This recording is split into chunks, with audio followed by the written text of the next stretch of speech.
Deciso peggioramento sulle nostre regioni, anche con fenomeni di forte intensità. Vediamo il dettaglio. Sul Veneto tempo che peggiora sui settori alpini e prealpini, sul Vicentino, il Trevigiano, il Padovano settentrionale e il Veneziano orientale con temporali. Ancora asciutto e soleggiato il Rodigino e il Padovano meridionale e gran parte del Veronese.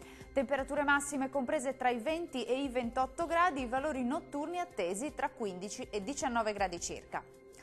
Andiamo ora a vedere che tempo farà sul Friuli Venezia Giulia. Il cielo sarà molto nuvoloso, associato anche a piogge e temporali, localmente però alternati a schiarite.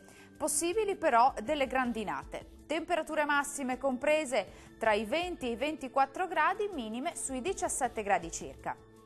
E raggiungiamo infine il Trentino Alto Adige, anche qui rovesci e temporali su buona parte del territorio, più sole sui confini alpini e anche qualche schiarita sul Trentino più meridionale.